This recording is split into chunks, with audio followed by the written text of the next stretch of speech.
ये है दिल्ली क्राइम मोर्चा news network. हमारे घर के पास फायरिंग हुई है, जो 3 लड़के फायरिंग करके गए, जिसमें से हमारा ई रिक्शा तोड़ के गए। आवाज इतनी आई है फायरिंग की, गोली की, और ये ई रिक्शा खड़ा था, इसको डंडे से बैट बल्ले थे, 3 लोग थे ये, और मारते हुए भागते हुए गए हैं। नमस्कार, जय हिंद। आप देख रहे हैं दिल्ली क्राइम मोर्चा।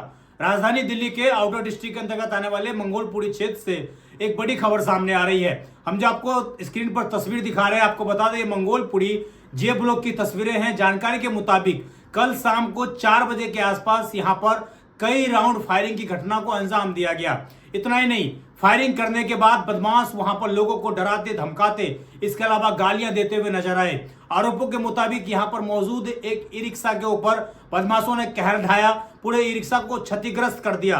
इतना ही नहीं, इस इलाके में इससे पहले भी कई बार इस तरह की वारदात हो चुकी है, जो स्थानीय लोग जानकारी देते हैं। उनके मुताबिक आपसी रंजिश के कारण ये जो है कई बार दो गुट आपस में भिड़ते हैं, फायरिंग करते हैं और उसके बाद आम पब्लिक में दहशत डालने का काम करते हैं। मौके पर दिल्ली पुलिस ने पहुंचकर तमाम साक्ष्यों को जुटाने का प्रयास किया, लेकिन कई घंटों तक मीडिया को इस खबर के बारे में जानकारी नहीं हुई। क्या पुलिस इस खबर को दबाने का प्रयास करे, ये भी एक बड़ा सवाल है।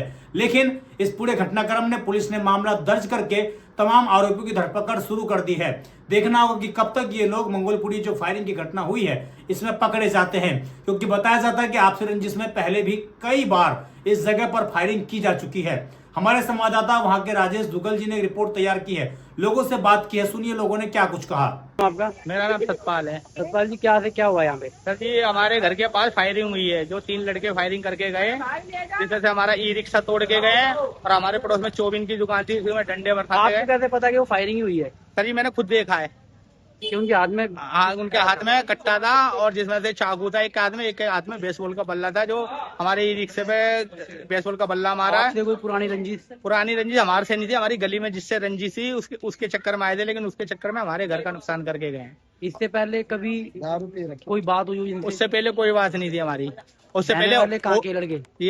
ये तो पता नहीं कहाँ के रहने वाले हैं, लेकिन हमारी गली के सामने रहते हैं ये लड़के चलाने वाले? हाँ, चलाने वाले। इसके साथ एक इनके चाचा ताऊ वाला का सौरभ भी है, जो इनको दारू पिला के भेजता लड़ाई झगड़ा करने को। और ये होली वाले दिन भी आए थे हमारे यहाँ, पथराव करके गए थे। जब हमने कंप्लेंट नहीं करी, इस चक्कर में हमने कि चलो होली का टाइम है। ये मेरी दुकान है, यहाँ से वारदात करते हुए मेरी दुकान को भी तोड़ते हुए गए, और आगे वो बुलेट खड़ी है, उस बुलेट पे डंडे मारते गए। आगे दुकानें हैं। कितने लोग होंगे? लड़के तो 3 थे लड़के। मैं तो खाना खा रहा था उस टाइम में, जब एकदम से फायरिंग की आवाज आई ना, बाहर निकला तो मेरी मिसेज ने मेरे को आवाज सुनी है या आपने उनकी आवाज सुनी है खाली बस मैंने, और मैं निकला तो मेरी मिसेज ने रोक लिया था। फिर वो भगते हुए निकल गए मेरी दुकान को तोड़ते हुए। आपका? मेरा नाम बीना है। बीना जी, क्या से क्या हुआ यहाँ पे? ऐसा था, हम सब ऐसे तो अंदर थे, हम अंदर ही गए हैं। इतनी देर में तो आवाज इतनी आई है फायरिंग की, गोली की, और ये ई रिक्शा खड़ा था, इसको डंडे से बैट बल्ले थे, 3 लोग थे ये, और मारते हुए भागते हुए गए हैं। उन लोगों को आप जानते हो? हम जानते तो नहीं है, पर हम आए हैं जब तक वो भाग गए हैं। भाई जानता है ये, अच्छा। उसे उन्होंने देखा है। और यहाँ पर ये बरोबर में चौमिन बेचते हैं, इनके पास आए हैं, इनका भी तोड़ फोड़ कर गए हैं। और उधर बाइक खड़ी थी, उनके भी उससे भी मार के गए हैं। पुलिस के कोई बड़े अधिकारी आए थे? हाँ, आए थे। वो अपनी पूरी कार्रवाई करके गए? कार्रवाई कर। जानू और सौरभ नाम बता रहे हैं वैसे तो। उसके साथ 3 जन है, ये 3 लोग हैं। और ये बनिया की दुकान है संजय की, उस पे भी तोड़ फोड़ करके गए, वहाँ भी आगे फायरिंग करके गए, सीधे भागे चले गए ये एल ब्लॉक की तरफ। हम जितने निकल के आए इतनी देर में तो भाग के चले गए। पूरा रिक्शा हमारा पूरा कर गए, भाई का हमारा, और गाली बकते गए। अब नहीं, ये 3 बार की बात है, तीसरी बार की बात है ये। होली को भी आए थे 15-20 लोंडे, और क्या नाम है, सर्दी में भी आते हैं ये।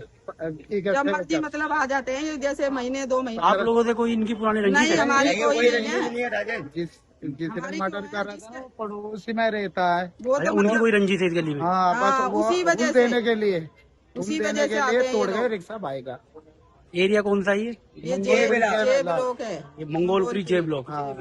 आपने सुना किस प्रकार स्थानीय लोग जो हैं खौफ में हैं। वो लगातार लोगों के नाम ले रहे हैं, ये बता रहे हैं कि किन लोगों पर ये आरोप है कि उन्होंने फायरिंग की है। वो ये भी जानकारी दे रहे हैं कि वो सारे आरोपी लगभग मंगोलपुरी जे ब्लॉक के ही रहने वाले हैं, और इसी आसपास इलाके में रहकर वो फायरिंग की घटना को अंजाम देते हैं। अब बड़ा गंभीर सवाल ये कि आखिरकार कैसे इनके पास ये अवैध हथियार आते हैं, ये हथियार आखिरकार कौन इनको सप्लाई कर रहा है, किस हथियार से इन लोगों ने फायरिंग करी थी, क्या वो ऑटोमेटिक गन है, क्या वो कोई तमंचा है, ये तमाम वो सवाल हैं जिसका कहना है कि पुलिस टीम को जवाब देना चाहिए और जांच पड़ताल कर उन आरोपियों को सलाखों के पीछे पहुंचाना चाहिए।